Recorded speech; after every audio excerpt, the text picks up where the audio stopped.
Comme il s'agit d'un rapport qui concerne les compétences transférées du département dans le cadre de la création de la métropole, notre groupe souhaite, Monsieur le Président, vous poser deux questions que se posent toutes les équipes municipales de la métropole. Il apparaît au fil des années que l'engagement en direction du monde associatif est en recul, tant au niveau des subventions que des moyens mis à disposition des associations, à raison d'un contexte financier de plus en plus tendu.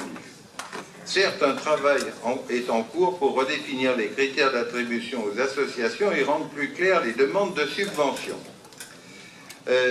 L'intervention tout à l'heure de Madame Free m'amène quand même à faire une légère mise au point. Vous saviez, j'étais premier vice-président du Conseil général du Rhône. Max, qui est là, était rapporteur général du budget. Et en temps de traiter les collègues qui sont ici, il y a Gilbert Luc, il y en a de nombreux, Annie Guillemot, quand nous donnions des subventions, il y avait des critères, il y avait des logiques et il y avait des choix qui étaient faits en associant tous les groupes.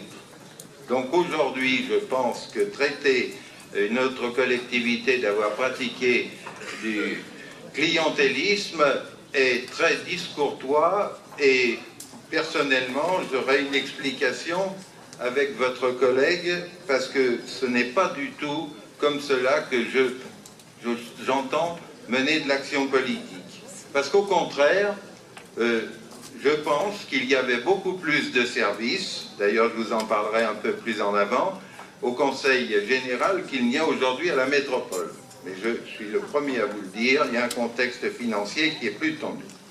Je pense au contraire qu'il faudrait se pencher sur l'aide à la formation pour les dirigeants associatifs et s'impliquer davantage dans les ressources et les conseils dans la continuité des pratiques du Conseil général, au niveau des services rendus aux bénévoles dans le cadre de l'espace associatif d'antan. Dans cette même logique, pour que les associations puissent continuer à agir, il est nécessaire que les communes continuent à investir dans des locaux nécessaires à la vie associative. Cela est indispensable pour le lien social, le développement harmonieux des personnes et la qualité de vie dans notre métropole. À ce titre, le département, par ses contrats triennaux, apportait une aide à l'investissement communal.